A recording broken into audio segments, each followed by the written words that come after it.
ചാടുന്നത് എന്ന് പറയാം. കുറച്ച് കഴിഞ്ഞാൽ നിർത്തുന്നു എനിക്കറിയാം, സാരില്ല കേട്ടോ എന്ന് പറയുമ്പോൾ അടുത്ത പ്രാവശ്യം ദേഷ്യപ്പെടാൻ പോകുമ്പോൾ ആദ്യം ഓർമ്മ വരും ഏത്? രണ്ടാം ഭാവത്തിലെ ചൊവ്വ. മനസ്സിലായില്ലോ ഇല്ലേ? കഷണ്ടി മാറാൻ എണ്ണ തേക്കുന്ന സമയത്ത് എണ്ണ ഇല്ലെന്ന് പറഞ്ഞ ആയുർവേദ വൈദ്യനുണ്ട്. കഷണ്ടി മാറാൻ തലയ്ക്ക് എണ്ണ തേച്ചാൽ മാറില്ല ഉറപ്പിച്ചു പറഞ്ഞു. കഷണ്ടി ഉള്ളവൻ പറഞ്ഞു അല്ല, നിങ്ങളുടെ കയ്യിൽ മരുന്നുണ്ട്, തന്നേ പറ്റും. അവസാനം അയാൾ എന്താ ചെയ്തത്? കുറച്ച് വെളിച്ചെണ്ണ എടുത്ത് കൊടുത്ത് പറഞ്ഞു രാവിലെ 3 തുള്ളി ഒഴിച്ചിട്ട് കഷണ്ടിയിൽ തേച്ച് കുളിച്ചോളാൻ പറഞ്ഞു. പോകുന്ന പോക്കിൽ പറഞ്ഞു രാവിലെ എണീറ്റ് കഴിഞ്ഞിട്ട് ഒരക്ഷരം സംസാരിക്കാതെ വേണം എണ്ണ തലയിൽ തേക്കുക. അത് കുഴപ്പമൊന്നുമില്ല, ഒരക്ഷരം സംസാരിക്കും. കുറച്ചും കൂടി പോയപ്പോ പറഞ്ഞു രാവിലെ എണ്ണ തേക്കുന്ന സമയത്ത് കരിങ്കുരങ്ങിനെ കുറിച്ച് ഒരു കാരണവശാലും വിചാരിക്കരുതെന്നും പറഞ്ഞു. മുഴുവനായല്ലോ. കരിങ്കുരങ്ങിനെ കുറിച്ച് ഒരു കാരണവശാലും. ആദ്യത്തെ ദിവസം എണ്ണ ഒഴിക്കുമ്പോഴാണ് കരിങ്കുരങ്ങിനെ ഓർത്തേ. പിന്നത്തെ ദിവസം എഴുന്നേറ്റപ്പോ തന്നെ ഓർത്തത് കരിങ്കുരങ്ങിനാ. പിറ്റേ ദിവസമായപ്പോ രാത്രി കിടക്കുമ്പോ തന്നെ വൈദ്യരെന്താ പറഞ്ഞിരിക്കുന്നത്? കരിങ്കുരങ്ങി. അപ്പൊ യഥാർത്ഥത്തില് അവനവൻ ഇന്ന പ്രോബ്ലം ഉണ്ടെന്ന് അവനവന് തിരിച്ചറിയാൻ ചെറിയൊരു ഇൻഡിക്കേഷൻ ഉണ്ടെങ്കിൽ ആ പ്രോബ്ലത്തിൽ നിന്ന് നമുക്ക് കുറച്ച് കരകയറാൻ സാധിക്കും. വേണമെങ്കിൽ ഇത് നിർബന്ധമൊന്നുമില്ല. ജ്യോതിഷത്തിൽ വിശ്വസിക്കണമെന്നോ അമ്പലത്തിൽ പോകണമെന്നോ ഈശ്വര വിശ്വാസം ഉണ്ടായിട്ട് അർച്ചന, ഇതൊന്നും ഒക്കെ അവനവന്റെ യുക്തമാണ്. ഒന്നും ഭയത്തോടുകൂടി നോക്കേണ്ട ആവശ്യമില്ല. എത്രയോ അമേരിക്കക്കാർക്ക് ജാതകം ഇല്ലല്ലോ, അമേരിക്കക്കാർക്ക് വേറെ പലതും ഉണ്ടാവില്ല. അതുകൊണ്ട് നമ്മളങ്ങനെ വേണമെന്നില്ല. ചിലര് വേറെ പറയാറുണ്ട് ശ്രീരാമൻ കാട്ടിൽ പോകുമ്പോ നോൺ വെജിറ്റേറിയൻ കഴിച്ചിട്ടുണ്ടോ? നോൺ വെജിറ്റേറിയൻ കഴിച്ചിട്ടുണ്ടാവും, എന്താ കുഴപ്പം? അപ്പൊ എനിക്ക് കഴിച്ചൂടെ? ശ്രീരാമൻ കഴിച്ചിട്ടില്ലെങ്കിൽ തനിക്ക് കഴിച്ചൂടെ? ശ്രീരാമൻ കഴിച്ചാൽ തന്നെ കഴിക്കാൻ പോണെങ്കിൽ ഇതിന് ശ്രീരാമൻ എവിടേക്ക് കൊണ്ടുവരുന്നത്? അല്ല, ശ്രീരാമൻ കഴിച്ചിട്ടുണ്ടെങ്കിൽ എനിക്ക് കുറച്ചുകൂടി ഉറപ്പായി. കാരണം അങ്ങനെ കഴിച്ച സ്ഥിതിക്ക് എനിക്ക് എന്നാ പിന്നെ ശ്രീരാമൻ അത് മാത്രമല്ല, രാമേശ്വരത്തിന് ലങ്ക വരെ ഒരു പാലം പണിതിട്ടുണ്ട്. അവസാനം 14 വർഷം കാട്ടിലിരുന്നിട്ടുണ്ട്. ഇതെല്ലാം കഴിഞ്ഞിട്ട് സീതാദേവിയെ ഉപേക്ഷിച്ചിട്ടുണ്ട്. ഇതൊക്കെ കൂടി ചെയ്യാൻ ഉദ്ദേശമുണ്ടോ? അതില്ല, നോൺ വെജിറ്റേറിയൻ മാത്രം. അപ്പൊ യഥാർത്ഥത്തിൽ നമ്മൾ ഓർമ്മിക്കാനുള്ളത് ഇതാണ്. നമ്മൾ ഉപയോഗിക്കണോ ഉപയോഗിക്കണ്ടയോ എന്നുള്ളതൊന്നും മറ്റൊരാളുടെ പെർമിഷന് വേണ്ടി കാത്തിരിക്കണോ, മറ്റൊരുവനെ ബോധിപ്പിക്കുമോ എന്ന് ചെയ്യണം. നമുക്ക് വേണമെന്ന് തോന്നുകയാണെങ്കിൽ, നമുക്ക് അതിലൊരു പ്രയോജനം ഉണ്ടെന്ന് തോന്നുകയാണെങ്കിൽ, അതിന്റെ ചിലതെല്ലാം ഉപയോഗിക്കാമെന്ന് തോന്നുകയാണെങ്കിൽ അന്ധമായിട്ട് വിശ്വസിക്കാതെ ഈ പത്രമാധ്യമങ്ങളിൽ വരുന്നത് ഒഴിവാക്കി. ചിലപ്പോഴൊക്കെ നിങ്ങൾക്ക് കാണാം ധനാകർഷണ ഭൈരവ യന്ത്രം. ഞാൻ പറയാറുണ്ട് ആദ്യം അത് കെട്ടേണ്ടത് കേരളത്തിലെ ഫിനാൻസ് മിനിസ്റ്ററാണ്. അത് കെട്ടിയാൽ പിന്നെ ഡെഫിസിറ്റ് ബഡ്ജറ്റ് ഉണ്ടാവും. കാരണം ഈ സാധനം ഉണ്ട്, ധനാകർഷണ. ഇങ്ങനെ ഒരു യന്ത്രത്തെക്കുറിച്ച് ലോകത്തിൽ എവിടെയെങ്കിലും ഉണ്ടോ? ഇതൊക്കെ അവനവൻ ഇഷ്ടമുള്ള മാതിരി അടിച്ചു കയറ്റിയാണ്. ഏത് വലപ്പാട് ഏരിയയിൽ കുറെ കുട്ടിച്ചാത്തനുണ്ട്, വിഷ്ണുമായ കുട്ടിച്ചാത്തൻ സേവ. ഇൻകം ടാക്സ് ഓഫീസേഴ്സ് റെയ്ഡ് ചെയ്തു. റെയ്ഡ് ചെയ്തപ്പോ 8 ചാക്ക് നോട്ട് കിട്ടി. ശരിക്കും സംഭവിച്ചത് 8 ചാക്ക്. ഈ ചാക്ക് നോട്ട് ചെയ്ത് ഫോട്ടോ എടുത്ത് ഡോക്യുമെന്റ് ചെയ്ത ആ ഇൻകം ടാക്സ് കമ്മീഷണർ, അയാൾ നോട്ട് ചെയ്ത സമയത്ത് അയാൾക്ക് മൊബൈൽ ഫോണിൽ ഒരു മെസ്സേജ് കിട്ടി. ഭാര്യ ഗുരുവായൂർ അമ്പലത്തിന്റെ മുമ്പില് ബസ്സിൽ നിന്ന് താഴെ വീണു. അതും സംഭവിച്ചതാ, സംഭവിക്കാത്ത ഫോൺ കോളൊന്നുമല്ല. അപ്പൊ ഇയാൾക്ക് മനസ്സിലായി ഇവിടെ വിഷ്ണുമായ കുട്ടിച്ചാത്തന് ഈ നോട്ട് പിടിച്ചത് വിഷ്ണുമായ കുട്ടിച്ചാത്തന് ഇഷ്ടപ്പെട്ടിട്ടില്ല, അതുകൊണ്ടാണ് ഭാര്യ അവിടെ വീണത്. പിന്നെ അയാൾ അതിനകത്തേക്ക് വന്നിട്ടില്ല. ആ നോട്ട് കെട്ട് ഇപ്പോഴും അവിടെ തന്നെയുണ്ട്, അവർ ഉപയോഗിച്ചുകൊണ്ടിരിക്കുന്നത്. ഇതെന്താ, അവര് വീണതും ഈ നോട്ട് കെട്ടും റെയ്ഡും തമ്മിൽ ഒരു ബന്ധമില്ല. പക്ഷെ നമ്മുടെ മനസ്സ് ഇതിനൊക്കെ ബന്ധിപ്പിക്കുന്നു. അതുകൊണ്ട് ഈ ജ്യോതിഷമായാലും യോഗയായാലും ആയുർവേദമായാലും പൈതൃകമായാലും വേദഗണിതമായാലും മോഡേൺ മെഡിസിൻ ആയാലും സർജറി ആയാലും മാത്തമാറ്റിക്സ് ആയാലും IT ആണെങ്കിലും മനസ്സ് താളം തെറ്റാതെ മുമ്പോട്ട് പോയാൽ ഏത് സംഗീതവും ഏത് സംസ്കൃതവും ഏതും നമുക്ക് നല്ല രീതിയിൽ ഉപയോഗിക്കാം. ഉപയോഗിക്കണമെന്ന് ലോകത്തിലെ ആരും നിർബന്ധിച്ചിട്ടില്ല.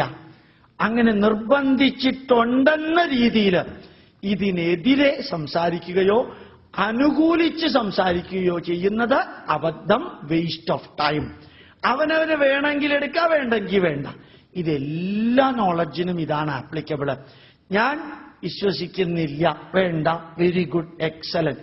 കഴിഞ്ഞ പ്രാവശ്യം TV-യിൽ ഒരു ഇന്റർവ്യൂ കൊടുത്തപ്പോ ഒരാള് ജോർജ് എന്ന് പറയുന്ന ഒരാൾ എന്നെ വിളിച്ചു പറഞ്ഞു, സാർ ഞാനൊരു നിരീശ്വരവാദിയാണ്, സാറിന്റെ അഭിപ്രായം എന്താ? ദീർഘായുഷ്മാൻ ഭവ. വേറെ ഒന്നും എനിക്കില്ല. അവസാനം വരെ നിരീശ്വരവാദിയായിട്ടിരിക്കുക. ഇടയ്ക്കിടയ്ക്ക് തലയിൽ മുണ്ടിട്ടിട്ട് പള്ളിയിൽ പോവാതിരിക്കുക, അമ്പലത്തിൽ പോവാതി. കാരണം നിരീശ്വരവാദിയാവാനുള്ള സ്വാതന്ത്ര്യമുണ്ട് നിങ്ങൾക്ക്. You be like that. Boldly tell that I don't believe and I am not interested. But don't give the propagation or propaganda that I am an atheist. Nobody is bothered about it. അതുകൊണ്ട് കുറേ ചോദ്യങ്ങൾക്ക് ജ്യോതിഷത്തിൽ ഉത്തരം പറയാൻ സാധ്യത, modern മെഡിസിനിലും ഉത്തരം പറയാൻ സാധ്യമല്ല. 69 കാരണങ്ങളാണ് ക്യാൻസർ വരാനുള്ളത്. എന്നാലും ഡോക്ടർമാർ പറയും ചിലപ്പോൾ തനിക്ക് ക്യാൻസർ വരാം. സാർ ഞാൻ സിഗരറ്റ് വലിക്കുന്നില്ല എന്നാലും വരാം, മുറുക്കുന്നില്ല എന്നാലും വരാം, നോൺ വെജിറ്റേറിയൻ കഴിക്കുന്നില്ല എന്നാലും വരാം, വെജിറ്റബിൾ ഒക്കെ പെർഫെക്റ്റ് എന്റെ വീട്ടിലുണ്ടാക്കിയതാണ് കഴിക്കും എന്നാലും എനിക്ക് ക്യാൻസർ വരാം. എന്താ കാരണം? ക്യാൻസർ വരാം, അത് തന്നെ. കുറെ പേർക്ക് വരണോണ്ട് തനിക്കും വരാം. എന്താ സയന്റിഫിക് ഉത്തരം? ഒരു ഉത്തരവും ഇല്ല, വരാൻ സാധ്യതയുണ്ട്, അത് തന്നെ. അതേമാതിരി ചില കാര്യങ്ങൾ ഇരട്ട പെറ്റ കുട്ടികൾക്ക് ഒരേ ജാതകമല്ല, ജാതകം ഒന്നായിരിക്കാം, ഒരേ അനുഭവമായിരിക്കണം എന്നില്ല. അതേപോലെ തന്നെ വിചാരിച്ച കാര്യങ്ങൾ പറഞ്ഞ സ്ഥലത്ത് സമയത്ത് നടക്കണം എന്നില്ല. എല്ലാം പ്രോബബിലിറ്റിയാണ്. 9 ഗ്രഹങ്ങള് 12 രാശിയില് 12 കോമ്പിനേഷൻ. എത്ര കോമ്പിനേഷനാ? 9^12, ദ ഹോൾ *12. ആലോചിച്ച് നോക്ക് എത്രയാ. ഇതിൽ ഏറ്റവും ഇമ്പോർട്ടന്റ് ആയിട്ടുള്ള 2-3 എടുത്താണ് ഈ ജ്യോതിഷൻ ഇതൊക്കെ പറയുന്നത്. അതിനാണ് പറയുക. ഇപ്പോ ഈ സ്റ്റേജിൽ വന്ന ഒരാൾ സംസാരിക്കുമ്പോ 10-25 കാര്യങ്ങൾ പറയണമെന്ന് വിചാരിക്കുക. ഓർഡറിൽ തെറ്റാതെ പറയുമ്പോ അതിന് കുറേ എക്സ്പീരിയൻസ് ഉണ്ട്. യേശുദാസ് നേരെ സ്റ്റേജിൽ കയറി പാടുമ്പോ മൃദംഗമുണ്ട്, കടയുണ്ട്, തബലയുണ്ട്, പലതും ഉണ്ടാവും. എല്ലാവരും അലൈൻ ചെയ്ത് സംഘച്ഛദ്വം സംവദദ്വം സംഭോമനാംസി ജാനത ദേവാഭാഗം യഥാ പൂർവേ സഞ്ജാനാന ഉപാസതേ സമാനോ മന്ത്രസമിതി സമാനോ സമാനോ മനസഹ ചിത്തമേഷാം. ഒരുമിച്ച് അലൈൻ ചെയ്യുന്നത് എങ്ങനെയാ? സാധന, മൃദംഗത്തിലുള്ള സാധന, വോക്കൽ മ്യൂസിക്കിലുള്ള സാധന, തബലയിലുള്ള സാധന, ഒളിമ്പിക്സില് ശരീരത്തിന്റെ അവയവങ്ങളിലുള്ള സാധന, അതേപോലെ തന്നെ കണ്ണുകൊണ്ട് യൂറി ഗാലറ് സ്റ്റീലിന്റെ സ്പൂൺ തിരിച്ചു എങ്കിലും മടക്കിയെങ്കിൽ യൂറി ഗാലറ കണ്ണും മനസ്സും കൊണ്ടുള്ള സാധന. ഈ സാധനയാണ് ലോകത്തിലെ അറിവിനെ എക്സ്പീരിയൻസ് ആക്കി മാറ്റുന്നത്. ഇൻഫർമേഷനെ നോളജും, നോളജിനെ വിസ്ഡവും, വിസ്ഡത്തെ എക്സ്പീരിയൻസുമാക്കി മാറ്റുന്നത് സാധനയാണ്. ആ സാധന ഉണ്ടെങ്കിലാണ് ചിലർ നെഞ്ചത്ത് കൈവച്ച് ജ്യോതിഷം നോക്കിയിട്ട് ആദ്യം അവർ പറയുന്നതെല്ലാം ശരിയാവും. ആദ്യം അവർ പറയുന്നതെല്ലാം ശരിയാവും. വീണ്ടും ആദ്യം അവർ പറയുന്നതെല്ലാം ശരിയാവും. പിന്നെ അവർ പറയുന്നതേ ശരിയാവുള്ളൂ. പിന്നെ അവർ പറയുന്നതേ ശരി. അതാണ് സാധനയുടെ ക്ലൈമാക്സ്. അങ്ങനെ എത്തിയ ധാരാളം പേരുണ്ട്. അവരാണ് നമ്മളുടെ പ്രവാചകന്മാരും സിദ്ധന്മാരും ഋഷിവര്യന്മാരുമെല്ലാം. അവര് പറയുന്നതാണ് ലോകനീതിയായി മാറുക. അതിലുള്ളതായിരിക്കണം അവർ പറയണമെന്നില്ല, അവർ പറഞ്ഞതായിരിക്കും ലോകത്തിൽ നടക്കുക. ആ ലെവലിലെത്തിയ ചില ജ്യോതിഷന്മാർ ഇന്നുമുണ്ട് ലോകത്തിൽ, ഇന്നുമുണ്ട്.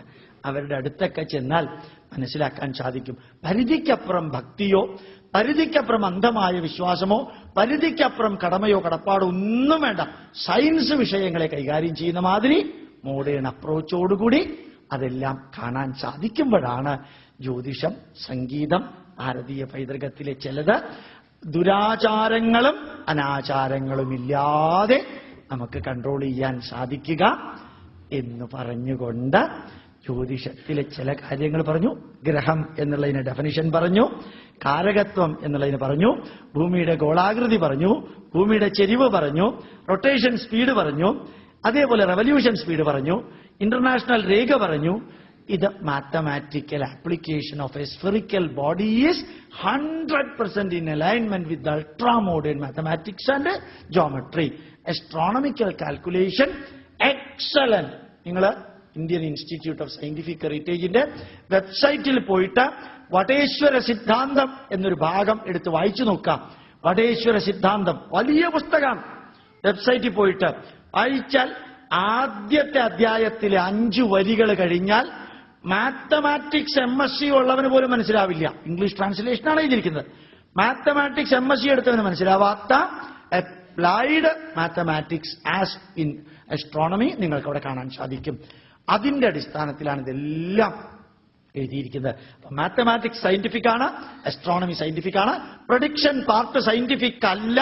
അതെങ്ങനെ അവരെ എത്തി എന്നുള്ളത് ലോകത്തിലെ ഒരാൾക്കും ഉത്തരം കൊടുക്കാൻ സാധ്യമല്ല. എങ്ങനെയാണ് പ്രഡിക്ഷൻ പാർട്ടില് നമ്മുടെ പൂർവികർ എത്തിയത് എന്നുള്ളത് ഒരാൾക്കും എക്സ്പ്ലനേഷൻ കൊടുക്കാൻ സാധ്യമല്ല.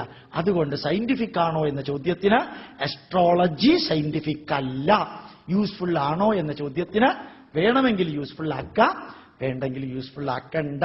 Do you believe astrology? Whether I believe it or not is no way important.